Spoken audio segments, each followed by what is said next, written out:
And here you go. Ron, thank you for coming. Oh, okay. Really appreciate you driving up. Okay, thank you. Okay, let's see. I guess I have to introduce myself just in case there's anyone out there who hasn't heard of me. My name's Ron Nicholson. I was involved at the very origins of the Amiga Corporation. Actually, it was called Hi-Toro at the time I joined. Dave Morse and Jay Miner had originally, put together the company. Actually, there were some names before that you can read about in the books. And Jay hired me since we worked together at Apple on a chip for the Macintosh. And so Jay dragged me in to help him with the original architecture of the Amiga chipset at the very origins of the Amiga. It wasn't even called Amiga back then. It was named a few months after I got there.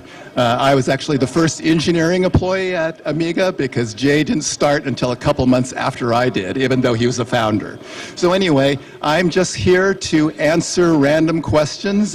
I did this at the Amiga event in Ireland a couple years back, and I got some really good questions. And so, I'm not sure I have the answers since this was 4 decades ago, and my memory of those events isn't that great. But if you have any questions about the early Amiga history, please ask away, and I will attempt to give at least an entertaining answer, if not a correct one. Go ahead. No, sit down.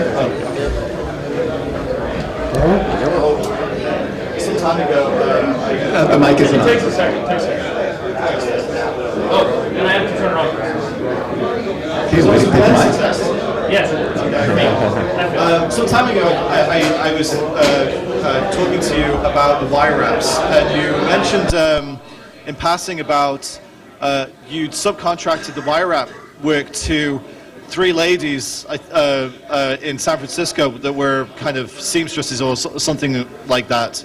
And then there was financial issues with Amiga, and they were chasing you down to pay for that work. Do you recall? Ask the question again. The wire wraps, yes, was subcontracted to some ladies that didn't know electronics. They were just seamstresses or some kind of garment industry workers that did that work. Do you recall it? Okay. Yes. Actually, it wasn't just random 3 layers. It was actually a subcontractor who had a bunch of ladies working for him, and he would go to various startup companies and offer wire wrapping services. And so the first Amiga, let's see, the breadboards for the Amiga chipset were wire wrapped by the same company that wire wraps some of the disk controller prototypes for the Macintosh. Because I had worked with this subcontractor before, I gave the name to Dave Morse, and he said, oh yeah, okay, if you trust him, we'll write a contract for him and speed up the process of wire wrapping the 3 boards for the Agnes Daphne Porsche original. So that's where it came from. Actually, my recollection was they didn't know, they weren't electronic technicians, but in order to win the contracts with lots of companies in Silicon Valley, they were very thorough and careful with their work. So I do not recall specifically having to rewire significant things. There may have been a bad wire wrap occasionally or a broken wire you had to debug. That's the only thing in my dim recollection of having to fix. But my recollection is the wire wrap jobs were they did a better job of wire wrapping the boards than I did, because if you remember some of the stories, I wire wrapped 2 of the original Amiga wire wrap prototypes, and I only got 1 working reliably. The other one was really flaky, and Dave Needle and I never fixed it, and Dave was unhappy that I wasn't, I had wire wrapped it and messed one of the boards up. Anyway, go ahead. Yes. At one point at time, the finances were so poor that I had to talk them into keep on wire wrapping the boards, even though Dave Morse was really late on the payments.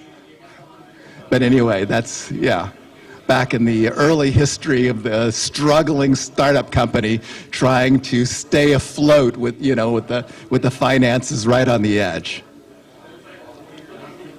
I can't hear this microphone, so I have to come up. It's not working, by the way. Okay, I keep turning it down because I don't know if it's going to feedback. Yeah, okay. Hello. Oh, that's better. Yeah, okay, Trevor, go ahead. Yeah, okay. I think RJ always tells the story of coming back from taking the whole board to the show and coming back and finding one of the wires wasn't even on and it shouldn't have worked at all. Is that a true story?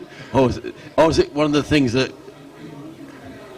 I'm trying to remember because I remember them coming back from the show and RJ telling stories, but I don't remember the exact contents of the stories. He was a good storyteller and told very believable stories, so I would believe what he said, maybe with a grain of salt, but it was very entertaining nonetheless of that entire trip. I actually did not spend a lot of time with the prototypes. Dale Luck and RJ did. My job was to walk around the show floor to find other people that Dave Morse might want to, hit up for, possible business relationships. So anyway, go ahead. Any other questions? The other one that I always hear is that Steve Jobs visited the demonstration at the show, and the comment was too much hardware. Well, of course, it was all wire wraps. I'm sure there was too much hardware. Is there any truth in that one? Yes, I heard that story. I'm trying to remember whether I heard it from Jay Miner well after it. It did not occur at the CES show. It occurred actually after I had left. Because I had worked with Steve Jobs at Apple beforehand, and so I went. This happened after I left Amiga, and I was told that Steve Jobs eventually they wanted to bring him over to find out whether they wanted to sell it to Apple or something like that. Steve already had engineers at Apple who were trying to talk him to do something equivalent, not as a game machine, but business focus. But the people at Apple claimed they could do it in one chip. So that was Bill Atkinson and I think Burl Smith, and they were working on it with Martin Haberle, who came from VLSI, and they thought they could do a Macintosh integrated version similar to the Amiga, but in one chip, and that had failed. But that was still in Steve's mind, saying, no, they should have been able to do it in one chip, and comes and looks at the Amiga and says, look at all these chips, 3 chips and lots of wires, too many chips. And so that's what I heard the comment was. And I know why, because the engineers at Apple had told them it could be done in less chips. And maybe with Apple's financing, they could afford a bigger chip than we could have at Amiga. So there's a possibility he was absolutely correct, because if you look at the later stuff Apple's done, they fit a ton of stuff in one chip. Yeah. So the other one I like, and again, maybe you can, you obviously spent time in Apple, so you were Apple and Amiga and other things. So at Apple, what was Steve, I know we're Amigans, but it's interesting, what was Steve Jobs really like? What was he really like? Yes. Well, you can read all the stories. He was a character. The only thing I can say was that the stories are he was a scary character. If asked you if you ran into him in an elevator and he asked what you were doing and didn't have a good story, he'd fire you. Well, that isn't true, because a couple times he came by my cubicle back when I was at Apple and said what I was doing, and I would tell him what I was doing, and he says, "That's stupid," and stomp off, but I didn't get fired. So we were used to that.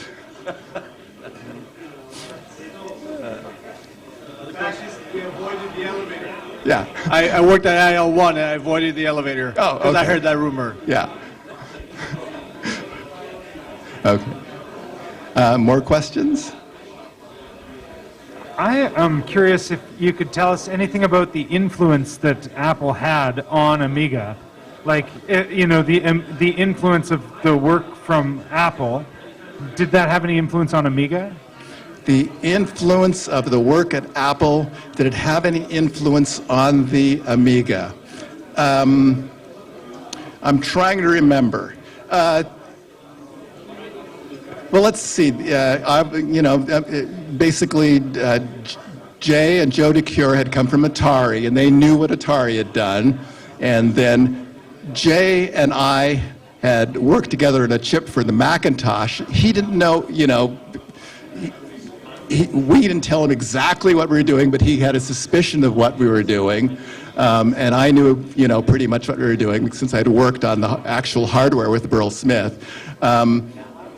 The one thing I would say that, that I brought to the Amiga was I specifically, when I was there, I was hired as director of engineering, not director of hardware engineering, but I knew from my work at Apple that I couldn't do anything like the software processes they were doing there. So I specifically went out to get Dave Pariseau. Actually, we interviewed some people from Xerox PARC. We were trying to get them, but we knew we needed to get a person familiar with modern software technology and user interfaces to come in and do something reasonable with the Amiga so he wouldn't seem completely obsolete compared to what we knew was going on at Apple and other companies. But since we were targeting a game machine, we couldn't do exactly the same thing, but we wanted to have a similar, someone who, could do an advanced software stack with some ease of use to do the software instead of me who knew how to program in BASIC.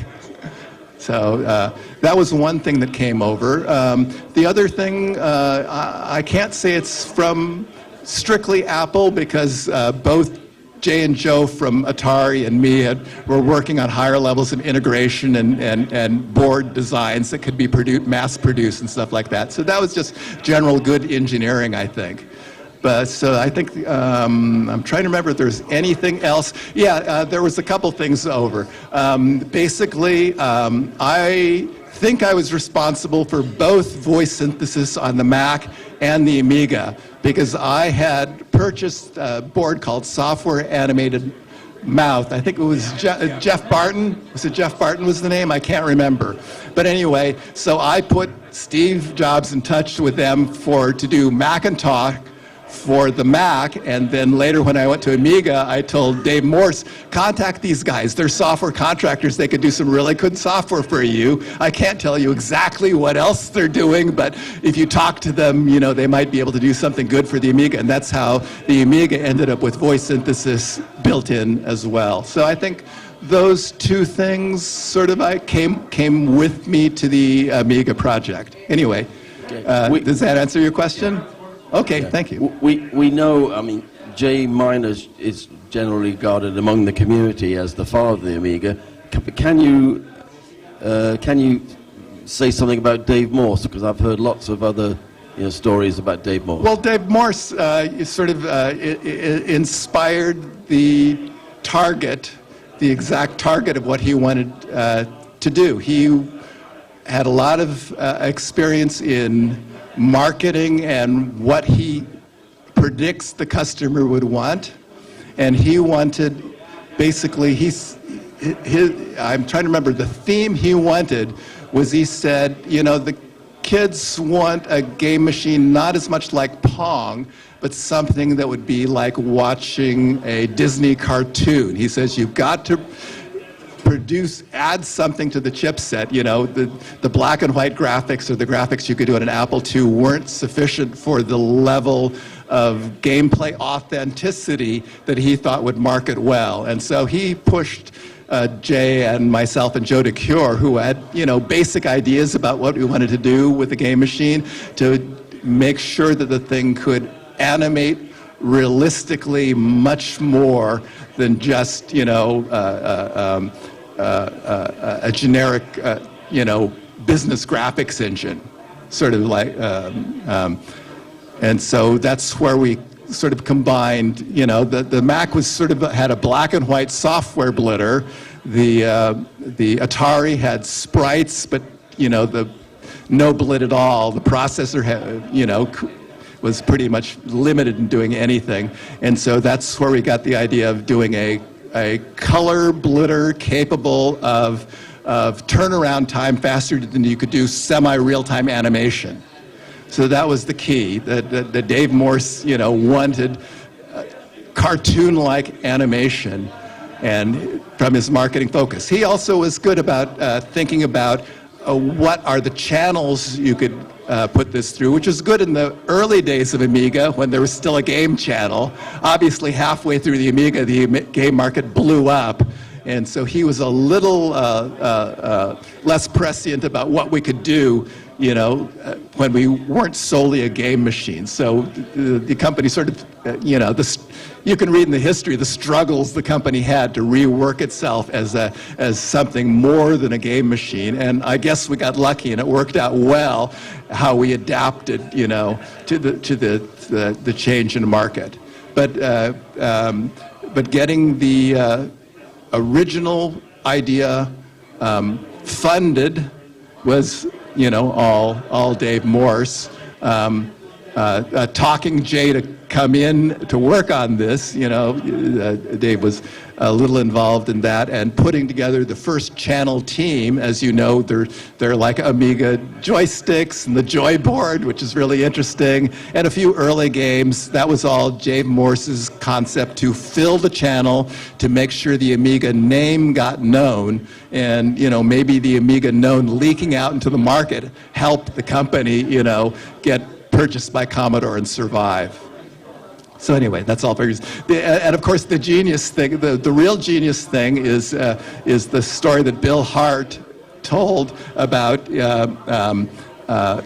Atari having the rights to Amiga, and Dave Morse was told, just leave the check on the table and leave. And that got Amiga out of the contract with Atari and allowed the purchase to go through. So he followed his lawyer's attention, left the check on the table, left. Atari lost the rights to the Amiga, Commodore got it. And it's hard to say because I can't say good things about the management of either Atari or Commodore, but it worked out in the end. Hey, and is my time? My time is. You got one more. One more question. One more question. Okay. Do I have one more good question? No, I get it. I'm in charge. Do you want to ask it? You want to ask it, Bill? So, I was with Dave Dieto before he passed. He took out Agnes schematics, and he looked at it, and he looked at a particular spot, and it said, "This is not the copy of the schematics that we sent to Atari." Were you involved in any of that IP transfer when Atari was reviewing and tweaking things so that if they did try to reverse engineer it wouldn't work? Did you do any of that? I did not do any of that, but we were very careful in making sure that Atari did not get a complete copy of the crown jewels. We gave them, enough to satisfy the contract, but I am very sure we were careful about our IP, which we hadn't patented at the time, so we needed to be extremely careful about what we could talk about, what we could give away before the patents were filed. Okay. Okay? Yeah, I'd love to know what they did exactly. Maybe we'll get that out of one of the guys. What did you change in there so that if they tried to mask it out and build it, it wouldn't work, right? Yeah. Okay. Well, thank you, Ron. I appreciate it. I do have to hard stop. Thank you for the opportunity to chat with you. Thank you.